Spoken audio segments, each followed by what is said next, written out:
Bienvenue en Jazz et bonne performance du Canadien pour un premier match en 2 soirs face aux Coyotes de l'Arizona. Il y a des joueurs qui nous ont impressionnés et des joueurs qui nous ont un peu moins impressionnés du côté du Canadien. On en jase avec Éric Bélanger.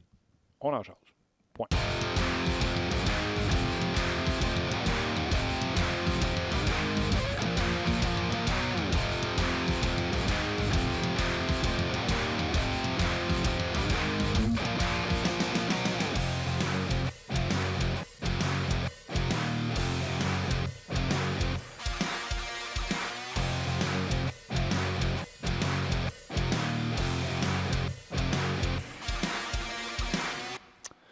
Bonjour et bienvenue à On Jase, édition du 31 octobre 2019. C'est l'Halloween et peu importe où vous êtes au Québec... Soyez prudents, c'est ça que tu l'as dit? Absolument. Oui. Ou attendant demain, parce que dans certaines municipalités, ça a été remis tout simplement.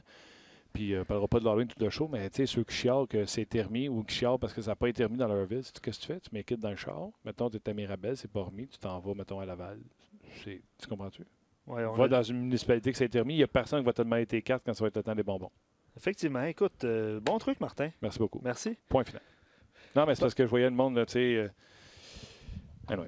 Ouais, Tant qu'à faire des débats, on va en faire sur le match du Canadien. On pourrait même en faire sur le baseball. Oui, bien c'est une victoire des Nationals hier. Belle victoire. Ouais. Superbe match. Bel job de Alain et Mark Griffin. Donc, c'est une série mondiale qui aura laissé personne indifférent. Puis après ça, on a regardé le match Canadien-Coyote. Absolument. Ça aussi, c'était bon. Luc puis moi, on jase du match. Il y a des choses qu'on a aimées. Des choses qu'on a moins aimées, comme se coucher à 1h30. Mais ça arrive pas trop souvent, c'est pas si pire. on se lève quand même à 4h30, c'est pas facile. 4h30 pour Luc, c'est pas facile. Fait qu'on fait la sieste coucher à terre dans le studio ici avant de commencer. Parle pour toi. Pas pour moi. Joueur qui t'a déçu? Qui m'a déçu? Ouais. OK. On a reçu plusieurs commentaires là-dessus, mais c'est Kotkaniemi le plus décevant hier, depuis quelques matchs. Puis certains suggèrent, je vais répondre tout de suite à des questions d'auditeurs, certains suggèrent le renvoi de Kotkaniemi à Laval pour ramener Poehling. Mais je veux juste, pour ceux qui ont vu les faits saillants du match Rocket Wolfpack sur RDS.ca ce matin, complément d'information, mais Poehling n'a presque pas joué en troisième période hier. Je pense qu'on lui a reproché un petit manque d'effort. Luc. Fait que ceux qui écrivent, puis vous savez, on vous aime d'amour. Mais hein? Puis on apprécie que vous soyez là. Puis le podcast, on le redit, il connaît, la popularité qu'il connaît à cause de vous. C'est pas à TV, c'est pas à la radio. Vous faites un geste de cliquer sur 2 liens pour venir nous écouter. Ça ne joue pas dans la pharmacie quand vous attendez pour vos prescriptions. Puis là, j'écoute le sport. Non. Vous avez fait la démarche. Fait qu'on vous aime, on vous adore. Puis un gros merci. C'est le meilleur blog hockey où les gens interviennent entre eux. Où, on n'a pas de... nous, on a Tim ou Rock ce matin. Hein? C'est Tim qui est là ce matin. Tim qui vous regarde sur Facebook et qui vous répond. Mais je pense pas que Tim en efface bien comparativement à n'importe où ailleurs. Fait que bravo à vous autres. Sauf qu'on va vous dire la vérité. C'est le plus bel exemple de panique par rapport à Kotkaniemi. Et on parle de choses qu'on connaît pas. Parce que Poehling, Luc vient de le dire, n'a pas joué en troisième. On n'a presque pas joué. Il a joué. Là, ça doit être pas parce qu'il a pris un patin, ça doit être parce qu'il ne joue pas très bien par les temps qui courent. Ça, c'est de parler à travers son chapeau. 2, on a parlé souvent ici sur le show de c'est quoi un jeune joueur. On a parlé avec des gars comme Guy Boucher, on a parlé avec Marc Denis, on a parlé avec tout le monde. Puis on va en parler tantôt avec Éric Bélanger. Éric Bélanger, c'est un petit peu plus... Tu veux dire quoi? Tranchant? Tranchant. Je m'allais dire saignant, mais tranchant. Saignant. Ouais, Éric est pas saignant, il est tranchant. Joyeux Halloween, tranchant et saignant. Kotkaniemi, un jeune joueur de 19 ans qui ne connaît pas un gros match, mais c'est ton ancien premier choix. Tu n'en vas pas à Laval tout de suite, là. À la limite, tu coupes son temps de glace. À la limite, tu le prends, tu fais du vidéo avec. Peut-être que je me trompe, Éric va peut-être me remettre à ma place. À la limite, peut-être, à soir, 2-en-2, dans les estrades, Jordan Will rentre. Ça se peut. Will peut rentrer, un match que Kotkaniemi regarde ça en haut, parce que c'est des revirements en zone offensive qui fait que le Canadien est emboîté. D'ailleurs, je pense qu'il y a un début qui a été marqué à la suite de l'erreur de Kotkaniemi. Il y a eu la pénalité sur Stéphane pris par Weber, qui a donné un coup de patin dans la face à sa tête à Carey Price. Je pense pas qu'il n'y a rien de majeur là. Mais c'est à la suite de revirement de Kotkaniemi. Mais il y a 19 ans. On en a parlé ici. Voulez-vous qu'on fasse jouer juste les jeunes et que le Canadien ne fasse pas les séries? En général, vous avez tous dit non. Vous voulez que le Canadien essaie de rentrer en série. Fait que c'est ça qui est ça. Puis on va être patient. Puis quand ça va bien aller, puis on va en profiter. Quand ça va aller moins bien, on va enseigner. Tu sais, vos enfants, quand vous leur montrez à faire du bicycle, quand ils tombent au coin de la rue, là, puis tu fais « Hey, je t'ai dit de regarder loin! » Tu enlèves-tu son bicycle? Tu l'envoies-tu... tu empêches-tu de faire du bicycle? Non, tu y remontes à faire du bicycle. La même affaire. Ça me tentait. Mais je l'ai, Kotkaniemi, en un sur ma feuille de dire il n'a pas connu un gros match. Mais il y a une différence entre dire il n'a pas connu un gros match, puis Colin, il est pourri, on va l'envoyer à Laval. En fait, parce qu'il y a des gars qui ont des gros contrats, des vétérans, puis quand ils ne connaissent pas un gros match, on ne parle pas de les envoyer à Laval. En fait, si on l'envoie à Laval, c'est vraiment les arguments qu'on reçoit depuis l'émission. Le Jim, il dit besoin de meilleurs alliés parce que Byron revient souvent dans les déceptions, puis Lekonen ne casse pas grand-chose. Il est méconnaissable un peu, Byron. Oui, mais il y a l'histoire de son combat là, qui refait surface au début de la saison. Là.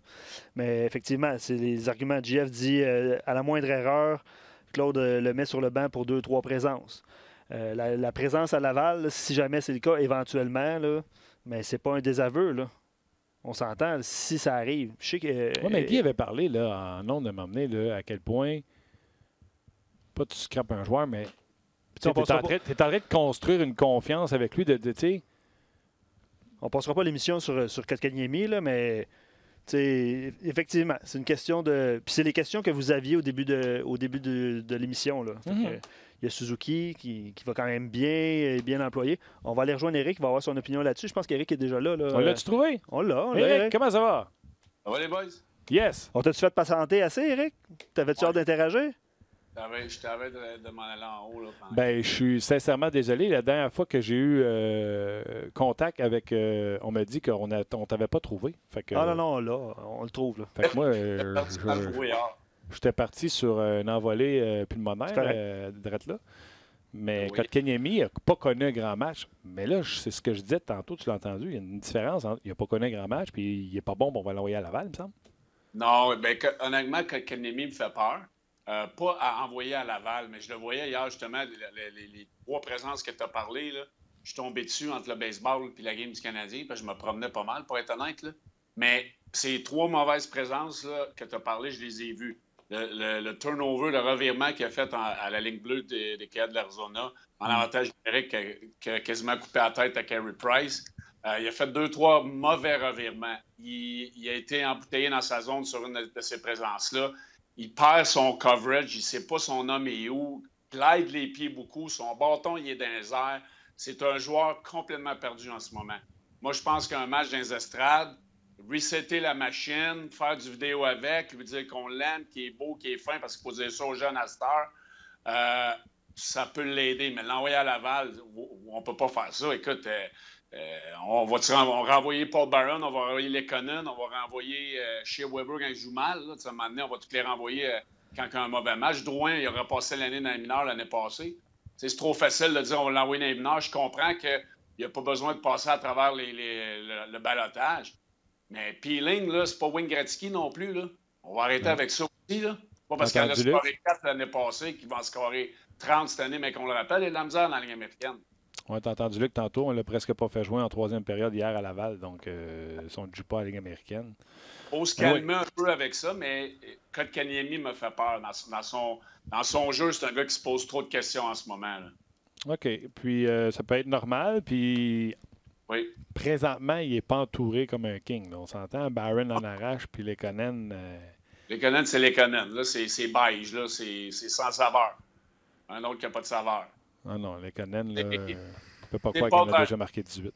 Paul Byron me fait peur aussi. Là. Ce joueur-là me fait repenser lorsqu'il a passé les waivers à Calgary, lorsque Montréal l'ont ramassé. Mais oui, je veux dire, Kotkaniemi n'est pas entouré en ce moment pour se sortir de son impasse toute seule. C'est ce qui est plate. Normalement, tu espères qu'un joueur va s'en sortir tout seul, mais à 18 ans, 19 ans, des fois, tu as besoin d'aide de vétérans qui peuvent t'aider sur la patinoire. Puis là, en ce moment, lui va pas bien, Lekonen ne va pas bien, Byron ne va pas bien. Donc, c'est dur, même pour lui. Là, les autres joueurs, ils ont assez de s'occuper de le petit game qui va pas bien. Ils sont pas capables d'aider Kotkaniemi en ce moment. Juste faire une parenthèse avant le commentaire, Eric. On a fait, ça fait 2 jours qu'on est sur Suzuki, à quel point il est bien parrainé par Thompson, puis que Claude Julien a inventé Thompson en disant c'est le premier à l'Arena, il prend Suzuki sous son aile, etc. Puis on sent vraiment que Suzuki, avec son trio de Cousin et voyons, Thompson, Cousin et Suzuki, on sent vraiment que le kid est bien entouré, puis ils ont des chances de marquer. Puis honnêtement, c'est un trio de fun. Il embarque sa patinoire et il se passe quelque chose. On sent pas que Kotkaniemi a ce genre d'encadrement sur son trio. T'sais. Non, mais non. Parce qu'en ce moment, je pense pas que Lekonen est le plus vocal dans la chambre. Je pense pas que c'est un gars qui... Oui, même s'ils ont peut-être une connexion avec la même nationalité, mais en ce moment, ils ont toute de la misère. Puis oui, tu as raison. Thompson, à mon avis, est la plus belle surprise. Lorsqu'on l'a signé, j'étais un des premiers à dire que je comprenais pas cette signature-là. Il joue du très, très bon hockey. Cousin, c'est un joueur que j'aime. A marqué un gros but hier.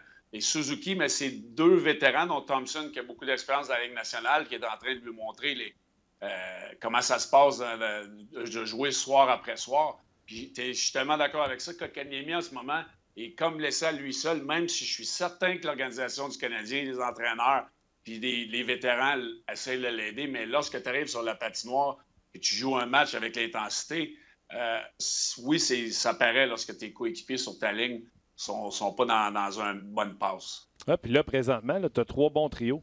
Trio d'Anneau, le trio de Domi avec Drouin, encore une fois, on créé des affaires hier, un but. C'est un trio qui fonctionne. Je ne veux pas toucher à ça non plus. On vient de parler du trio de Thompson. Fait que, on va être honnête, c'est injuste. Depuis 11 minutes 20, on parle de Kotkaniemi. Mais si on se dit la vérité, Eric, n'importe quel des 3 gars sur cette ligne-là, Lekonen, Kotkaniemi et Barron, n'importe quel des 3 sort à soir à la game, puis je ne suis pas déçu parce que les 3 méritent de sortir de l'alignement. Will devrait jouer ce soir, puis il y en a un de ces 3-là qui doit sortir. S'il y a quelqu'un qui est prêt à me contredire, là, je te le dis, depuis tantôt, on est sur Kotkaniemi. Les 2 autres méritent autant que lui de sortir, puis on n'en parle pas. Je suis d'accord avec ça. Et je suis très d'accord avec ça. Si tu veux développer ton joueur d'avenir qui pourrait potentiellement devenir ton premier centre, il faut qu'il passe à travers des moments difficiles. C'est plate à dire, là.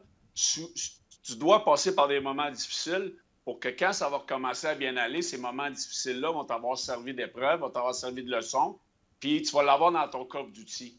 Et chaque bon joueur, chaque bon jeune joueur qui a commencé tôt dans la Ligue nationale ont eu des moments difficiles, puis ils vont dire la même chose.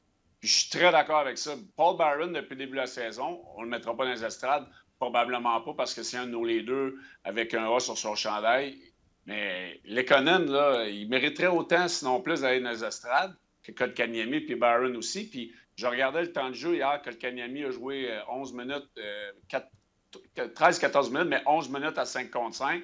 Il y a eu 2 minutes sur l'attaque à 5. Donc, tu sais, ils sont utilisés comme un 4e trio en ce moment. Puis, le temps de glace a quand même été très bien distribué entre les 4 trios parce qu'on savait qu'on avait 2 matchs en 2 soirs, puis on a pris l'avance de bonne heure. Donc, je suis pas mal sûr que si le match avait été plus serré que ça, on ne l'aurait pas vu, ces 3-là, beaucoup en fin de match. OK. Moi, des fois, c'est en jasant que les affaires me viennent, là, mais n'importe quel de ces 3-là peut sortir, puis on fait mal de juste parler de Kotkaniemi. Moi, oui. Honnêtement, les auditeurs l'ont mentionné avant même que tu en parles. C'est que souvent, on dit Kotkaniemi, mais tant qu'à ça, c'est Richard qui écrit ça, Lekonen pas fort non plus. Bravo, donc, il devance. Il y en a plein qui ont devancé cette réflexion-là sur nos pages, tant sur Facebook que sur rds.ca. Puis bravo, parce que c'est vrai que c'est le cas. Là. Absolument. Parce que c'est pas facile. Oui, vraiment. Trop facile de sortir Kotkaniemi. C'est la chose la plus facile pour un entraîneur. Kotkaniemi est jeune. Joue du hockey so-so depuis le début de la saison, ne fera pas de mal à ta chambre, il va aller prendre sa pilule dans les estrades, ne fera pas la baboune. C'est le choix le plus facile. Est-ce que c'est le plus logique? Non. Tu m'as envoyé un message, mets Barron dans les estrades ou Lekonen dans les estrades. Ouais, je suis prête pour ça. Moi, ouais, Lekonen, arrête de sourire, puis produit Lekonen dans les estrades, Barron à gauche, Kotkaniemi au centre, puis Will à droite. Puis Will, sa route, va le protéger pour les face-off à droite. Ben, c'est parce que Will pourrait prendre des mises au jeu. Je pense que Kotkaniemi a été 27 ou 37 % hier. Donc, mets Will au centre, au pire, mais Kotkaniemi à l'aile ou laisse Kotkaniemi au centre. Ouais. Mais il peut prendre des mises en jeu à droite pour y enlever un petit peu de pression puis de temps de possession dans la zone défensive. Oui, ça a été difficile, Kotkaniemi, tu as raison, c'est 36 %. Max Domi, ça a été assez difficile aussi au cercle des mises en jeu. Il y a 25 % seulement. Il a seulement remporté 3 mises en jeu sur 12. Mais Dano et Thompson, c'est 60 et plus. C'est ceux qui s'inquiétaient pour Dano. Dano a bondi avec un 65. Je veux vous faire entendre parce que le match était tard. Il y a eu des échos de vestiaire après la rencontre. Il y a eu beaucoup de positifs, dont les buts en début de période. Je veux vous faire écouter Claude Julien, Jonathan Drouin et Brendan Gallagher aussi qui a marqué après 22 secondes. On écoute ça. On y va. On a bien aimé la façon qu'on a joué ce soir. C'était une bonne victoire sur la route. Les gars ont bien réagi dans beaucoup de situations. Quand tu réussis à marquer 4 buts à 5 contre 5 contre une équipe comme ça, tu dois être satisfait avec l'effort de ton équipe. Those goals at the start of periods are huge. We know what it's like when they go against us and for us. It creates a lot of momentum and it carries over for the rest of the period. So for us to just start the way we did, I think was huge. Even in the third period, I believe it was the second shift where we got one. So those goals are definitely big. On parle d'avoir des bons premiers chiffres, mais quand tu vas marquer 2 premiers buts en 2 périodes, c'est facile pour les autres lignes d'embarquer et juste continuer ce beat-là. On a beaucoup de crédit à la ligne à fil, puis M. 500, c'est aujourd'hui d'avoir marqué le premier but, mais je pense qu'on était vraiment content d'avoir un start comme ça. Drouin debout. Ouais, je suis tellement content. J'ai passé la même affaire quand je l'ai vu. Il est confiant, les épaules en arrière. That's it. 6e but déjà pour Jonathan. Oui, puis il l'a marqué où, ce but-là? Là? Il a-tu déjoué 3 défenseurs, puis marqué ça de l'extérieur, ou il était à côté du net? Le pourcentage de buts marqués dans la Ligue nationale va être en dedans des oreilles, comme Gallagher le fait, comme Cousin le fait, comme Drouin le fait. Oui, puis tu sais, on en parlait, tu sais, il jouait mieux Drouin, mais on disait, on veut qu'il rentre en dedans, on veut qu'il rentre en dedans. Puis, parce que, tu sais, il va être dangereux, là, tu sais. Je moi le terme, il va être lethal, tu sais, il va être... Tu lui donnes la chance dans tes 2 points de mise en jeu de prendre un lancer des poignets sur le gardien de but. Il peut en mettre dedans, lui. Ben oui, il est capable. Puis les buts, où ce que ça va faire mal, c'est où ce qu'il l'a marqué hier. C'est ça qu'il va faire, qu'il va être un marqueur de 20-25 buts ou il va rester à 15. OK, les buts de début de période, c'est un cliché, là, mais c'est vrai. Mais le Canadien, tu sais, dans la dernière partie, le problème, c'est qu'il en donnait tout le temps un en fin de game, en fin de période, tu sais, qui leur sciait la banane, jouait une grosse période. Puis ça me faisait penser à Jean-Pascal, tu sais, il se faisait dominer pendant le round, puis là, il arrivait à 10 secondes de la fin, sortait une série pour essayer de voler le round, comme on dit. Au hockey, ça fait mal quand tu donnes le but de fin de période. Je suis d'accord, tu sais, puis ça se regarde pas les chinelles. C'est la même affaire si tu scores en début de période, ça fait mal au port. Là. Ben écoute, je te dirais, moi, je vis la même affaire avec mon équipe. On a donné, je pense, 13 ou 14 premiers buts de nos matchs en 16 matchs depuis le début de la saison. Fait que j'ai le même problème. Je me creuse la tête à savoir pourquoi ça arrive. C'est un manque de préparation, c'est la chance, l'indiscipline, peu importe. Mais le Canadien, c'est sûr que le groupe d'entraîneurs passe à travers le même questionnement. Pourquoi on donne des buts de même, les joueurs? Puis là, ça devient un effet de boule de neige. T'en donnes 1, t'en donnes 2, t'en donnes 5. Là, tu deviens nerveux dans ces situations-là, puis tu fais pas le bon jeu. Tu fais pas un jeu confiant, puis ça se retrouve derrière ton filet. Fait que là, il faut juste que tu passes à travers, puis que tu trouves des solutions quand tu arrives dans ces moments-là qui t'ont coûté cher d'un match précédent. Il faut que tu fasses les choses différemment. Il faut que tu gardes les choses simples. Là, tu passes à travers un match, 2 matchs, 3 matchs, 5 matchs, puis là, tu t'en sors. Mais le Canadien vit cette situation-là où il n'y a pas un gars qui arrive, hey, on va donner un but à 30 secondes de la fin de la période. Là. Ça arrive comme ça, puis il faut que le Canadien s'en sorte.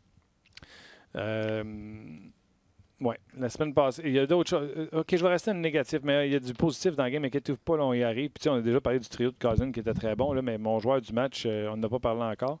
Ouais, j'ai hâte. Puis tu sais, on parle du trio de Kotkaniemi avec Barron et Lekonen qui ne produisent pas. Puis, tu sais, Guy dit tout le temps, le monde a vu un gars une game, ou Marc Denis dit ça. Les gars ont vu un joueur une game, puis ils se font une opinion, puis ils n'ont jamais vu Ben Chariot jouer à Winnipeg. Là, je suis patient. Je regarde Chariot. Puis là, Luc, il se disait, trouvez pas pire, moi, Chariot. J'étais, t'es chanceux. Je ne l'ai pas aimé encore. Il sort pas le puck. Il poke le puck. Puis, tu sais, j'ai la séquence qu'on avait parlé, à un moment donné, Suzuki s'était fait peigner finalement en arrière du filet après une longue séquence, puis il avait brisé son bâton. C'était Chariot 2 fois pris qui a essayé de lui donner le puck, mais avec un poke tout le temps. Il sort pas le puck, il bloque pas de shot. Honnêtement, là, commence à me demander, là, puis il a joué là, beaucoup, il a joué 3 minutes de plus que Weber hier. Je suis tout ça, dans quelle gang vous vous situez, les auditeurs? Chariot, vous autres, avez-vous pris le temps de la regarder? Moi, je la regarde, puis honnêtement, pas en amour à date. Puis en plus, on a parlé pendant toute la semaine de ta théorie, Éric Bélanger, que tu as sorti vendredi, que le PK ne marchait pas à cause de Jordy Ben. Puis crème, tout le monde est venu confirmer ça, puis je t'en reparlerai tantôt, là. Fait que, tu sais, Chariot, ça fait que je l'aime pas beaucoup récemment. Je trouve qu'il sort pas le puck. Il y a une présence, je pense, c'était en fin de deuxième période où ce qui était avec Jeff Petrie. Il avait la rondelle en arrière du filet. Il l'a redonné à Jeff Petrie. Petrie l'a redonné. Il a essayé de la redonner à Petrie. Puis là, il a checké pour essayer de l'envoyer sur le long de la rampe. Je ne sais pas si tu te rappelles de cette je m'en souviens très bien. C'est après cette séquence-là qu'il est sorti le long de la bande sur le 2 contre 1 puis il a fait la passe puis tout le monde a dû faire dans le salon. « Hey, Ben Chariot, il est hot! » Non! Ça fait 2 minutes qu'on est pogné dans la zone à cause de lui. C'est ces petits jeux-là qu'il ne fait pas. Que je ne veux pas parler de Jordy Ben. Je ne parlerai pas de Jordy Ben. Je vais parler juste de Chariot, mais... C'est ces petits jeux-là qu'il y a de la misère à faire. Oui, il a été quand même un peu plus robuste hier. Le côté robustesse, pas mal lui qui le donne le plus à la défense. Mais les petits jeux de 5 pieds à faire dans la zone pour te sortir du trouble, il y a de la misère à les faire. Il reste souvent embouteillé dans la zone à cause de lui. Moi non plus, je ne suis pas impressionné. Je savais que c'était le genre de joueur qu'on allait chercher à Montréal. Mais sans plus, là. Moi, je pense que si ce gars-là ne devient pas meilleur, ça va faire mal à long terme aux Canadiens. Oui, puis tu sais, de là l'important. Puis tu sais, on se fera un show là-dessus à un moment donné. Luc puis moi, on regardait les défenseurs gauchers quand Josie a signé. Puis Josie est le plus haut salarié des défenseurs gauchers. Puis là, on regardait la liste des défenseurs gauchers. Tu sais, que le Canadien manque un défenseur gaucher. Puis il n'y en a pas de disponibles. Ils sont tous à gros contrat, vissés avec leurs équipes. Fait que, je me rendais quasiment à Jonas Brodin avec le Wild de Minnesota, que son contrat n'est pas si pire pour ce qu'il peut t'apporter. Mais Jonas Brodin, ça va être une amélioration sur Chariot. Puis c'est lui qui jouerait avec Weber sa première, je suis d'accord, là, mais tu n'as pas été chercher mieux que Modin, puis ça avait coûté un premier choix aux Leafs de Toronto l'an passé. Tu comprends-tu? Fait que, il n'y a pas de premier défenseur gaucher sur le marché de disponible. Fait que, on a beau vouloir fesser sa tête à Bergevin en disant il n'a pas été chercher de défenseur gaucher. Faites-la à la liste. Allez prendre 4 friendly. Mettez ça en ordre de salaire. Normalement, les plus hauts salariés, c'est meilleur. Là. Mettez ça en ordre de salaire. Regardez les gauchers. Ça ne pleut pas, là. Tu regardes à Winnipeg, là, ils ont perdu le 8 premiers défenseurs puis ils n'ont pas signé Chariot. Fait que ça, c'est un gros point d'interrogation aussi, à mon avis. Là. Ouais. Mais surtout à 3,5. Winnipeg, c'est une équipe qui est capable de dépenser. On a perdu quand même notre top 4 à Winnipeg puis on n'a pas voulu le garder. Fait qu'on savait ce qu'on faisait, à mon avis. Okay. Il y a plusieurs commentaires. Puis encore une fois, on ne passera pas 20 minutes sur ce défenseur-là. Là. Mais Martin, sur Facebook, il dit que c'est un stay-at-home, là, un peu physique, tout ça. Non, mais stay-at-home, ça ne veut pas dire sors-la pas, tu sais. Non. Il aime ça être dans sa zone. Il aime ça être dans sa zone. C'est un défenseur, stay-at-home. Il reste là. Il ne sort pas. Gaétan dit Chariot a quand même été meilleur que Riley hier. Miguel dit pas d'accord pour le cas de Chariot. Je le trouvais efficace hier. Il y a Marilyn qui a mentionné son jeu physique. Là. Il était un petit peu plus physique que les premiers matchs. Donc, c'est des côtés positifs que les auditeurs ont trouvé hier pour Tu sais, quand on se demande, on aime-tu ça les stats avancés? Ça, c'est le genre d'affaire que je ferais aujourd'hui.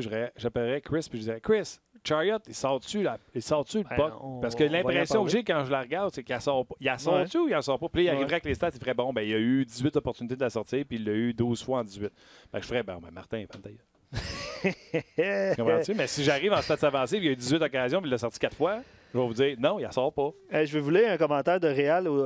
Tantôt, on parlait de Byron Lekonen, puis c'est sûrement même le cas de Chariot. Là. Il dit tout le monde veut des compteurs de 20-30 buts. Ça en prend à un moment donné des joueurs comme Byron Lekonen qui sont plus responsables défensivement, on va dire comme ça. Là. On ne peut pas avoir tous des joueurs pareils. Puis il compare avec Toronto, là, qui c'est fort à l'attaque puis faible en défensive. Fait que, à un moment donné, ça te prend des compléments. Ouais, ça te prend des compléments. On parle de profondeur. Guy parle beaucoup de profondeur depuis le début de l'année, de 4 trios solides, que Thompson, Cousin, même Will, quand il était employé là, c'est un des meilleurs quatrième trios que Claude Giroux. Will, il peut le plugger un peu partout, tandis que Toronto, ils ont un blessé, puis là, oups, Pezza juste à 3. C'est ça. Fait que, toi, Eric, as-tu une équipe avec 3-4 stars puis des gars qui n'ont pas leur place dans ton club ou tu as une équipe balancée avec beaucoup de profondeur que tu peux monter tout le monde de haut en bas? Mon équipe de présentement? Oui. MJ 3, je te dirais, j'ai une grosse ligne qui fait 75% de mes buts. Ah ouais, hein? OK. Ouais. Profondeur, tu travailles là-dessus. À cet âge-là, tu sais, aussi, là, c'est différent, mais je reviens aux commentaires. On ne demande pas à Kotkaniemi où on aimerait ça qu'il en score 25, là, mais il faut qu'il y ait des possessions. Il faut qu'il soit dangereux offensivement. Présentement, il tue du temps. Ils ne sont pas dangereux offensivement, ils ne créent rien offensivement, ils passent du temps dans leur zone. C'est ces gros revirements qui font mal. Là. Exactement. Ouais. C'est que ça fait mal, puis ça s'accumule dans son cas. Là. Puis comme tu disais, Eric, à un moment donné, il faut que ces jeunes-là passent par là pour éventuellement moins faire ce genre d'erreur-là. Moi, je l'ai vu un peu dans le Jet 3 avec mes 15 ans. J'ai des 15 ans à l'attaque qui ont un rôle peut-être différent que quand ils étaient à Bantam qui dominaient. Là, c'est tough. Là, le niveau est différent. Fait que là, tu leur donnes du temps de glace dans des situations où ils peuvent réussir. Tu essaies de bien les entourer, mais à un moment donné, tu veux gagner. Faut que tu développes tes jeunes, mais tu veux gagner aussi. C'est différent de la Ligue nationale parce que la Ligue nationale, c'est le résultat qui compte. Tandis que nous, il faut que tu les développes. Mais je vois un petit peu de similitude avec les 15 ans où c'est un nouveau rôle. Il faut qu'ils apprennent à se sortir de leur impasse saison de même. Tu fais du vidéo avec, tu leur montres les choses, puis éventuellement, ils vont s'en sortir. Oui, puis tu sais, moi, j'aime souvent donner l'exemple ailleurs pour montrer à Montréal. Robert Thomas, j'en ai parlé en long, en large, 2 ans dans la transaction Pacioretty qui n'a jamais eu lieu avec les Blues de Saint-Louis. On disait qu'il était déjà défensivement NHL ready, un Patrice Bergeron, etc. Et curieusement, il est encore à l'aile, sur le 3e trio, casse rien. Il y a une place qui se libère sa première ligne pour un droitier. Je m'attends à ce que Thomas se ramasse là. Et c'est Samuel Blais qu'on a mis là. Puis on a ramené Sanford avec O'Reilly et Perron parce qu'à l'occasion, il l'a fait dans le passé puis ils ont eu du succès. Fait encore une fois, le pain noir, Robert Thomas, il mange son pain noir, c'est la 3e. Puis sûrement, puis tu sais, dis-toi que le coach, là, il vient de gagner la Coupe Stanley, puis lui gagner, je pense qu'il sait comment faire. S'il pensait que Thomas l'aiderait plus à gagner ça à 1 que ça à 3, il serait ça à 1. Ben oui, c'est un exemple parfait. Puis tu sais, tu regardes à Toronto, là, quand tu as le nez toujours d'en face à Montréal, mais à Toronto, c'est pas plus rose. Là. Il y a toutes les vedettes offensives en ce moment, ça va pas bien. On s'entend. Est-ce que? Quand tu as le nez toujours d'en face, Éric, effectivement, on a toujours notre nez d'en face. Non, mais tu sais, quand tu as le nez toujours dans la même affaire. Le nez dans la vitrine ou le nez collé sur l'arbre, tu vois pas la forêt. Je me demandais qu'est-ce qui se passe. Mais le nez d'en face, Colin, c'est drôle. Le dicton, il a mal sorti. On va appeler ça un bélangiste. Après les péronistes, voici un bélangiste. Ouais, mais c'était drôle, le nez d'en face. Vas-y, excuse-moi. Quand tu as toujours le nez devant de ce que tu vois là, pour le Canada, on ne regarde pas ailleurs. Puis tu as raison. Puis tu regardes à Toronto, on est en train de crucifier le coach en ce moment. On voudrait le mettre dehors. Puis ci, puis ça. C'est pas plus rose ailleurs. Là, ça fait partie du processus. C'est des hauts et des bas. Puis les gars, il faut qu'ils s'en sortent. Oui. Il y a Pierre-Luc, on va changer de sujet puis on va enchaîner. Oui, avec mon joueur du match. En fait, le joueur du match, il y a plein de monde qui en parle depuis tantôt. Ils ont-tu le bon? Ils ont-tu le mec comme ça? Oui. Pierre-Luc, Mona sur notre page, Facebook, pas Facebook, rds.ca. Je pense David un petit peu plus tôt sur Facebook qui nous pose la question parce que je sais qu'ils l'ont trouvé excellent. Qu'avez-vous pensé de Cale Fleury hier? Il a terminé la rencontre avec 10 mises en échec.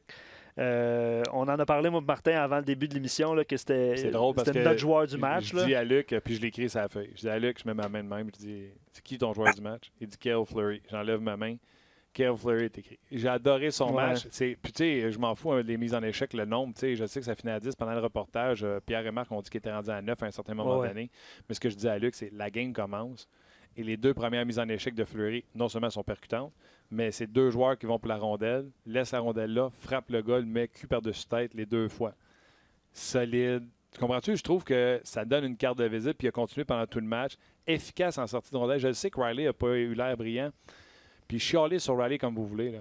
Mais il gagne du temps pour Fleury parce que les passes de Riley, 9 sur 10 sont sur le tape pour sortir. Fait que Fleury, là, juste. Puis Eric, ça, c'est toi qui vas pouvoir confirmer ça. Juste le fait que Fleury n'a pas la tête en arrière, en train d'essayer de ramasser les rondelles sur le revers pour essayer de la sortir, lui gagne une demi-seconde pour se lever à la tête puis lui aussi faire le bon jeu. Fait que je comprends que Riley ne défend pas super bien, mais quand il a la rondelle sur le tape pour la sortir, elle est sur le tape. Riley, c'est un défenseur que j'aime. En relance, c'est probablement avec Petrie le meilleur défenseur du Canadien. Oui, il va faire des erreurs défensives. Oui, il pogne des crampes au cerveau à chaque match, mais offensivement, pour sortir la rondelle et la donner aux attaquants, c'est un des meilleurs. Et sur le tape. Fleury, oui, sur le tape. Puis pour revenir à Fleury, il a eu un excellent match, mais il y a 5, 6, 7 matchs, quand il en a passé 2 dans les estrades, bien, il y avait des moments difficiles. Il est allé là, il a pris sa pilule, il a travaillé fort, il est revenu dans l'alignement, puis oups, là, sa game a pris un autre niveau. Fait que, tu sais, c'est la même chose avec Kotkaniemi. C'est une comparaison qui est quand même assez proche, où ce que le jeune joueur va apprendre. Il y a eu des moments difficiles, puis là, il il prend confiance, puis il va faire un petit peu plus, puis il va être plus physique, puis on va lui donner plus de responsabilités. Puis s'il est en train de développer une chimie avec Riley, mais ça nous donne encore, surtout sur la route, si on est capable d'avoir confiance dans ce duo-là, parce qu'on n'a pas le premier changement, bien, c'est tant mieux, puis ça va bénéficier aux Canadiens. Oui, puis les Canadiens pas chanceux, ils n'ont pas un clear cut de c'est qui nos 6 premiers défenseurs. Mais Riley te coûte, tu le sais là, que tu devrais le sortir parce qu'il te coûte des revirements. Mais tu fais crime. D'un coup, que c'est sa première passe qui fait bien pareil Fleury. D'un coup, que parce qu'il fait d'autres choses de bien. Le Canadien aimerait ça démonter Riley, démonter Kulak, démonter Folden, en remonter juste un puis le faire jouer. Mais c'est pas de même, ça marche, c'est-tu plate? J'aime l'image. Non, mais tu comprends ce que je veux dire? C'est ça. Jeu physique de Folden, on va amener Riley, ses habiletés de patin, tout ça, puis Kulak des femmes. Tu comprends-tu? Mais là, ils sont pognés avec ça. Choix de première ronde. Oui, on va se faire un choix de première ronde. Quand tu analyses un match comme entraîneur puis tu le regardes après, tu fais souvent les chances de marquer pour, les chances de marquer contre. Dans le cas de Riley, je pense que cette statistique-là devient encore plus importante parce qu'il va bien ou il va moins bien. Tu fais les chances de marquer que lui a et les assists qu'il a sur les chances de marquer des autres joueurs, que ce soit offensivement ou défensivement. S'il est toujours dans les moins de beaucoup, là, on a un problème. Mais s'il tient à even, puis pas trop dans le moins ou dans un petit peu d'un plus, et ça veut dire que sa relance est bonne puis il fait des bonnes choses sur la patinoire. En tout cas, regarde, dossier à suivre. Fleury, hier, gros match. J'ai aimé son match. Lui doit être dans la formation ce soir. Puis je sais que Riley doit être sa bubble. C'est un 2-en-2. Mais il doit avoir un lien. Fleury. Puis tu sais, Fleury, là, on va revenir à Fleury. Fleury, les premiers matchs, on a eu Joël Bouchard après qu'il se soit fait mettre dans les estrades. Puis Joël a dit, tu sais, la pression, il est nerveux. T'sais, on voit-tu le vrai Fleury présentement ou on voit un Fleury qui est intimidé, qui trouve que c'est vite, un Fleury qui n'est pas dans sa chaise. Là, Fleury, excusez-moi, y a-tu le temps de oups, tu le vrai Fleury qu'on voit, là, il est calme, il est confiant. Suzuki a dit au début, là, j'ai trouvé ça vite et pourtant il avait connu un gros camp lui aussi. Éric, tu peux me parler de ça, là, la différence entre je suis pas le vrai Éric Bélanger, puis après quelques matchs, j'ai fini par trouver ma game, me sentir plus confortable. La game, Suzuki a dit la game commence à ralentir. Là, puis tu sais, ça passe sur le but de Cousin, le prouve vraiment. Là, il a attiré les gars vers lui, puis c'était une passe magistrale qui a fait. Fait que tu sais, je pense qu'il y a ça aussi. Là, je pense qu'on voit vraiment le vrai Fleury qu'on a vu en camp d'entraînement.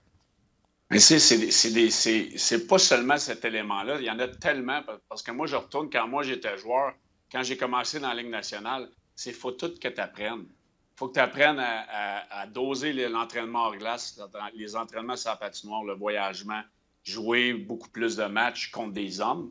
Ouais. Donc, il faut que tu trouves tes repères. Tu sais, il n'y a pas une carte, tu donnes une carte aux jeunes ou une liste, tu dis fais ça, tu vas avoir du succès. Il faut que le jeune le file. Il faut qu'il sente sa patinoire. Puis oui, il faut qu'il passe à travers des moments difficiles pour savoir qu'est-ce que ça prend pour t'en sortir. Puis les entraîneurs, il faut que tu aies la confiance des entraîneurs. Parce que moi, je me rappelle, lorsque j'avais la confiance d'Andy Murray quand j'ai commencé avec les Kings, je le savais que même si je faisais des petites erreurs défensivement ou peu importe, je n'allais pas me retrouver dans les estrades. Puis ça, mentalement, pour un joueur, c'est très, très important. Puis même si Fleury est allé dans les estrades, le moment était opportun pour lui de le faire. Il a vu le match d'un autre angle, puis il a peut-être vu qu'est-ce que ça prenait pour rester dans la Ligue nationale et d'être en alignement tous les soirs pour avoir du succès. C'est un processus de tellement de choses. Apprendre à vivre seul en appartement, apprendre à te faire à manger ou peu importe. Il y a tellement de choses à apprendre pour que tu aies du succès sur la glace à tous les jours que c'est pas une chose, c'est une combinaison de plusieurs choses ensemble qui fait que c'est de l'apprentissage. C'est essai-erreur. Oui, vas-y, Luc. Les gars, je vais poser une question qu'on a posée, que les auditeurs ont suggéré avant le début de l'émission. Le Canadien affronte les Golden Knights ce soir. On ne voulait pas faire un sujet qui favorisez-vous dans la transaction Pacioretty-Suzuki-Tatar. On ne voulait pas aller là. Mais je veux répondre à la question qu'on a posée. Et tout de suite après, on va mettre fin au Facebook Live. On va répondre à la plupart des questions sur rds.ca.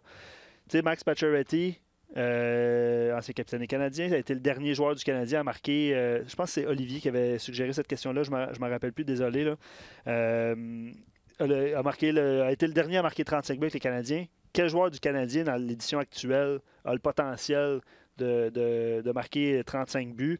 Déjà, Denise Dussault sur Facebook a dit c'est Jonathan Drouin qui a le potentiel d'atteindre ce plateau-là. C'est le plus talentueux, mais ça dépend du temps de qualité en avantage numérique. Lui, il y en a, Jonathan Drouin. Là.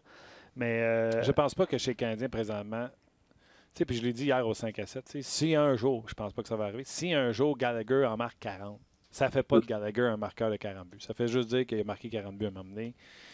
Ce n'est pas un marqueur de 40 buts. Pacioretty, c'est un marqueur de buts. C'est un marqueur de 30 buts facile par année. C'est un vrai marqueur de 30 buts. Si un jour Drouin le pogne, il l'aura pas. Mais présentement, je pense qu'il n'y a aucun marqueur de 35 buts chez les Canadiens. Éric, avant que tu répondes, là, tu viens de dire non. Merci, Éric. Non, mais avant de poursuivre la discussion, on met fin au Facebook Live. Rejoignez-vous sur rds.ca. On répond à vos questions. Puis je ne sais pas si on va avoir David Perron parce qu'il s'entraînait sur la glace à Saint-Louis aujourd'hui. Là, mais peut-être que David Perron s'en vient. Manquez pas ça sur rds.ca. Fait que Éric te dit non. J'attends vos commentaires. Ah, moi, j'en ai un. Cole Caulfield, Martin. Je te demande à voir. Il est collégial, là. Arrêtez un peu. C'est ça. Louis Leblanc marquait des buts dans le junior majeur. Tout le monde était bon. Moi, j'ai fait 125 points dans le junior. J'ai pas fait 100 dans la Ligue nationale. Là. Combien, Éric? 125 points? 124 ma dernière année. Wow. Quand même, hein? J'avais fait 60 quelques points en 26 matchs, 27 matchs à Rimouski. Wow. Yann Laperrière, là, il en a fait 150 à Drummondville. Il a-tu marqué 35 buts dans la Ligue nationale? C'est dur de marquer des buts dans la Ligue nationale de nos jours. T'as pas de temps. T'as pas de temps, puis écoute, tout le monde veut en marquer, mais il n'y a pas de marqueur. Pacioretty, c'est un marqueur naturel. Il n'y en a pas de marqueur de 35 buts avec le Canadien là, en ce moment. Non. Mais ça ne veut pas dire qu'ils ne peuvent pas gagner des matchs, ça ne veut pas dire qu'ils ne peuvent pas aller loin. Non. C'est juste que eux, leur équipe est bâtie. Est bâti différemment. Pacioretty, on a eu Jonathan Marchessault en entrevue, connaît un bon début de saison, mais un peu comme Marchessault, c'est les deux. Marchessault, il dit on est les deux gars qui ont pogné à 2 buts. Le puck ne rentre pas présentement, mais c'est pas parce qu'on n'a pas de chance. Pacioretty aussi dit en entrevue, je suis pas inquiet, là, j'ai des chances, ça va finir par rentrer. C'est quoi? On va les écouter. Pour vrai? Je l'ai. Bon. Pacioretty, Marchessault, on va écouter ce qu'ils ont dit. OK. T'as qu'à le résumer. Yeah, I think this is some of the best hockey I've played in a while. You know, the numbers are, I guess, good, but at the end of the day, I've had a lot of chances, and that's really the only thing that you really look at as a player, and you know that eventually they'll start falling in. Moi et Patch, on est un peu dans la même situation. On doit avoir 6 scoring chances par match, puis on ne score pas. Fait que on s'en parle un petit peu, là. Ça en est quasiment rendu une blague, tellement qu'on a de chance, puis on ne score pas, mais on sait que des gars comme nous autres, c'est une question de temps avant que ça débloque. Jonathan avait eu les mêmes propos sur nos exact. À leur sujet. Quand tu en marquais des points ou quand tu n'en marquais pas, tu dois le savoir comme joueur de hockey que ça va finir par arriver, c'est par bourrer ou peu importe. Dans le cas de Pacioretty, on le sait, à un moment donné, il va se mettre à en marquer. Puis... Ben, tu sais, c'est toujours ça qu'on a reproché, que c'est un gars qui était streaky. C'est lent. Les marqueurs de but, c'est comme ça. Il va en marquer 10 en 8 matchs ou là, il va repartir la machine. Ce qui est inquiétant pour un joueur, c'est quand tu n'as pas de chance pendant plusieurs matchs. Là, ta tête commence à tourner. Mais quand tu as des chances, puis tu te sens bien, puis tu provoques des choses offensivement, tu sais que la rondelle va éventuellement tourner de ton côté. Puis ces gars-là, à Vegas, je pense qu'ils sont quand même bien outillés. Là. Ils ont beaucoup de bons joueurs à l'attaque. Donc, c'est moins pire que ces deux gars-là aient des problèmes à marquer des buts en ce moment, même s'ils ont des chances, parce qu'il y en a d'autres qui sont dans des bonnes passes. Puis à un moment donné, ça va être ces deux gars-là qui vont marquer des buts, puis d'autres vont avoir des passes plus difficiles. Mais à Montréal, on ne peut pas se permettre ça trop souvent. C'est ça. Puis, il va falloir... tu sais, le Canadien, je l'ai dit 1000 fois, là, pour gagner des matchs, il faut que toutes les étoiles soient alignées. Fait que Carey, il faut qu'il soit solide. Les unités spéciales, il faut qu'ils soient solides. 5 contre 5, il faut que ça marche. Fait que s'il veut gagner, c'est ça. Hey, dernière petite question avant qu'on te laisse, Éric. L'économie d'énergie sur un 2-en-2, sur un back-to-back, autant du côté du coach que des joueurs. Les joueurs, quand ils ont une avance de 3-0, sont-ils en mode économie? Le coach, la façon qu'il gère son banc à 3-0, est-ce qu'il gère différemment pour garder des énergies? Oui, j'ai regardé justement le temps de glace, ce que je disais en début d'émission. Claude, il a certainement géré le temps de glace pour garder l'énergie pour le trio de Dano, le trio de Domi. Je pense que le gars à l'avant qui a joué le plus, c'est 16 ou 17 minutes, ce qui est vraiment pas... ce qui est correct. Là. Normalement, les meilleurs joueurs vont jouer 18 à 20 minutes. Donc, oui, avec une avance de 3 buts, c'est certain qu'on a sauvé de l'énergie pour les joueurs qui jouent dans des situations plus difficiles, les Dano, les Drouin qui jouent, Domi, ces gars-là, qui vont avoir un rôle plus important ce soir pour créer l'offensive. Comme je disais, c'est sûr que la ligne à Kotkaniemi aurait certainement moins joué si la game avait été une avance de 1 but où on aurait cherché à marquer des buts du côté du Canadien. On aurait roulé 3 trios pour essayer d'aller chercher ce match-là. Mais en étant en avance de 3 buts, la gérance a été différente. Puis comme joueur, tu gardes la game simple. Tu ne veux pas être trop ses talons, mais tu ne veux pas faire d'erreur. Puis tu gardes tes présences gros pour te garder du jus pour le back-to-back parce que ça ne sera pas facile à Vegas ce soir. Là. Ça risque d'arriver vite en début de match. Oui, OK. Puis, quand même, eux autres jouent à 22h, ce qui leur donne 19h. Ils sont arrivés pas trop tard à Vegas parce que c'est un court vol. Court vol, à peu près 1 heure. Mais tu sais, c'est toujours c'est le fun que tu saches ça parce qu'il n'y a pas d'équipe à Vegas dans ton temps. Ça veut dire que des fois, de temps en temps, tu as pris le vol pour aller à Vegas, mais t'as barouette. Hein? J'étais à Los Angeles 6-7 ans, c'était pas loin. Phoenix, c'était pas loin. Vegas, c'était toujours le fun, mais tu sais, c'est quand même niaiseux. Mais un back-to-back, là, quand tu arrives dans une ville comme Buffalo, tu s'en vas te coucher, mais Vegas, ça va être dur. Ça a certainement été dur pour les gars de s'endormir.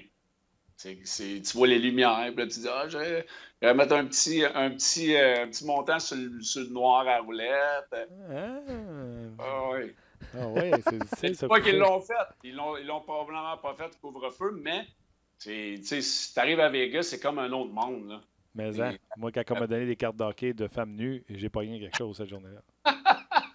C'est sûr que c'est différent. Ouais, merci. Mais dans 2-3 claques. Pour les gens qui n'ont jamais été à Vegas, moi, ça a été mon premier choc en arrivant là. Mais c'est vrai que c'est un choc, pour vrai. Ah non, pas de faire, c'est un choc. Tu sors de quelque part, on te donne des cartes d'hockey de dames, puis j'espère que c'est plus comme ça, là, parce que c'est un peu dégradant. Puis moi, j'appelle ça un auto-hebdo. Tu sais, quand on était jeune, les auto-hebdos, ça achetait un char use. Oui. Bon, ben c'est un cahier comme ça, puis c'est des dames qui à l'intérieur pour magasiner. C'est encore pas mal comme ça. Ah ouais, écoute, ça, c'est ça, là, tu fais le saut. Mais tu sais, t'arrives avec l'avion, tu vois les lumières, tu vois l'énergie. C'est comme s'il y a l'énergie qui... C'est dur à expliquer si t'es jamais allé. Non, c'est ça. C'est inexplicable, Vegas.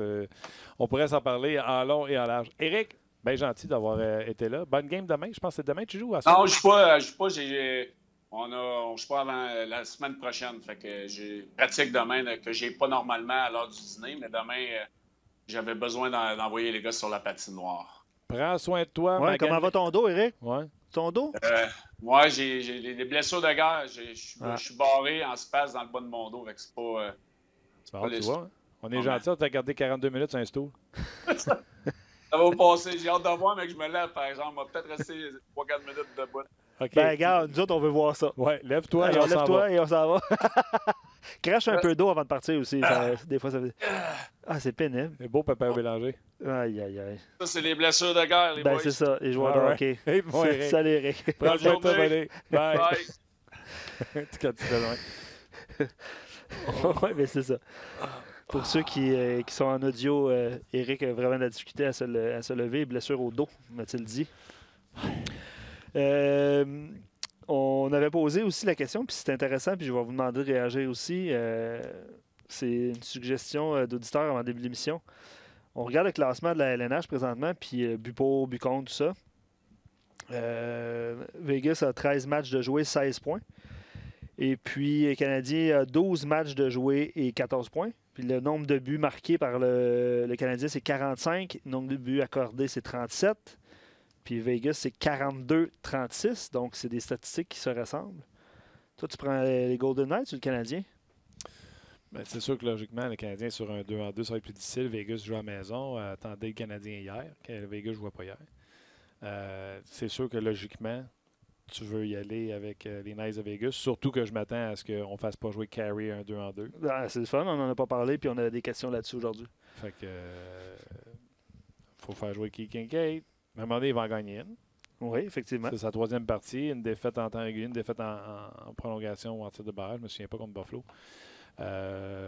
Non, c'est certain que je favorise les Knights, mais savez-vous que si le Canadien l'emporte ce soir, ils sont à 16 points pour le mois d'octobre. Ce qui les met dans 16-17 points par mois indépendamment du nombre de matchs, 16-17 points par match, par mois, ça t'amène à une participation en séries éliminatoires. Donc, le Canadien, avec une victoire, s'assurait d'avoir accompli la job pour le mois d'octobre. Il y a plusieurs choses, c'est bon, il y a plusieurs choses dont je veux vous parler. Nicolas Landry, sur notre page On Jase, écrit un excellent commentaire, puis je vais vous le lire. Il dit, selon l'interprétation... Nicolas Landry, RDS? Non, je pense pas. Okay. Ben attends, je vais le texter. On va dire, est-ce que c'est toi? Pour vrai, je vais le texter. Okay. Mais je poursuis. Ouais. Il dit, selon l'interprétation que j'en fais, les stats avancées donnent raison à Martin pour la paire Riley-Fleury. Oh. Parmi les 3 défenseurs avec qui Fleury a passé plus de 20 minutes sur la glace à 5 contre 5, son meilleur Corsi est avec Riley. Donc, il y a des statistiques, là, c'est 51,8 % en 23 minutes, en 23-10, oui, voilà. Charrot, un Corsi un petit peu moins élevé de 48 % et Kulak, 42 % puis même exercice avec Riley. Allez lire ça sur notre page On Jase de Fleury, Corsi. Riley avec Fleury, Corsi de 51,8 et avec Follen, un Corsi de 38. Il est bon, Nicolas. Ça doit être Nicolas Landry d'ici parce que moi, je ne savais même pas où aller chercher ça. Je vais y écrire. Je n'ai pas écrit encore. Corsi.com, c'est quoi tu fais? C'est toi. Non, c'est des statistiques avancées. Non, c'est pas Corsi.com. Okay. On a parlé de Max Pacioretty tantôt, puis on parle de stats avancées, ça tombe super bien. Je vais vous faire jouer un genre de mini-reportage sur les stats avancées de Max Pacioretty préparé par Hockey 360 et Jean-Christophe Bertrand. Ouais. Je vous fais écouter ça, puis on revient après. Pour certains partisans du Canadien, qui dit Golden Knights dit également Max Pacioretty. On le sait, Tomas Tatar et Nick Suzuki ont rapidement fait oublier l'ancien numéro 67 du tricolore. Mais est-ce que ça veut dire que les Golden Knights ont été perdants dans la transaction? Eh bien, la réponse c'est non, selon les statistiques avancées de Sportlogiq. Premièrement, Pacioretty affiche presque un point par match cette saison. Une première pour lui depuis la saison 2012-2013. Pour ceux qui s'inquiètent de ses 2 buts marqués, sachez qu'il risque de débloquer bientôt. Il obtient une moyenne de près de 2 tirs cadrés provenant de l'enclave, ce qui lui procure des chances de qualité. D'ailleurs, ce chiffre surpasse celui qu'il a enregistré lors de ses 2 dernières saisons avec le tricolore. Son nombre de buts attendus par match a également augmenté par rapport à ses 2 dernières années avec le Canadien. En fait, plusieurs statistiques offensives ont grimpé, alors que son temps de glace moyen a diminué. Comment peut-on expliquer tout ça? D'abord, l'attaque de l'équipe ne repose plus majoritairement sur lui. Il affronte des trios moins talentueux tout en comptant sur des partenaires de qualité. Alors qu'il était à Montréal, Philippe Danault, Alexandre Radulov et Andrew Shaw ont été ses compagnons de trio la majorité du temps. Avec Vegas, il peut compter sur Paul Stastny et Mark Stone. Ouais, non, pour moi, c'est surtout ça là, à la fin. Puis, tu sais, pas d'offense à Philippe Danault ou à David Desharnais. Mais qu'on voit que Pacioretty a de plus en plus de chances de l'enclave, c'est parce qu'il y a déjà des gens qui sont capables de donner la rondelle dans ces endroits-là. Tu as Stone, on en a parlé cette semaine avec Jonathan Marchessault, qui récupère les rondelles comme pas un. Ouais. Tu as Paul Stastny qui est un centre intelligent pour donner la rondelle à Pacioretty. Donc, je ne suis pas inquiet pour le patch. Pour le patch. Mais c'est correct, car nous, on a Tatar et Suzuki, puis on a un deuxième choix en plus. Oui, d'ailleurs, Tatar, on a mangé une claque sur nos pages, sa punition coûteuse. Les gens s'inquiètent un peu. T'sais, on voulait pas, à un moment donné, on voulait enchaîner sur le positif et non juste sur le négatif. Là. Mais Tatar, les gens ont remarqué qu'il est souvent indiscipliné ces derniers matchs, puis ça, pour que ça inquiète les gens, là, mais ça faisait partie d'un petit point à apporter sur le négatif qu'on parlait au début de l'émission. Absolument. Puis on avait parlé, maintenant on regardait l'entraînement en même temps qu'on était en onde, puis Julien avait une conversation 1 à 1 avec Tatar. Ouais. Je suis convaincu que c'était pas juste savoir comment allaient les enfants. Non. Y a-tu des enfants? Lui? Aucune idée. Okay. Aucune idée. Je pense que ça avait rapport avec son jeu qui peut en donner plus. Donc, Canadien Knights ce soir, c'est sur nos ondes. Absolument. Précédé de 360. Il n'y a pas de baseball. Édition, non. Heureusement, c'est encore une fois, gros programme. Tu sais, le sport, là, ça se passe à un seul et unique endroit. RDS pour le match du Canadien, bien sûr, avec face aux Knights. Puis tu veux voir ça, Canadien Knights, le spectacle est toujours intéressant. Et on a bien sûr le football du jeudi soir également. Les Niners. Les Niners qui sont invaincus. Fait que ça aussi, là, c'est intéressant pour si vous tripez sur le sport un peu. Donc, tout se passe bien sûr à RDS. Il y aura nos émissions du 5 à 7 entre 2 matchs, qu'on oublie souvent de le mentionner. Donc, entre 2 matchs, 5-7 hockey 360 et bien sûr une édition plus tôt, je présume, de l'antichambre.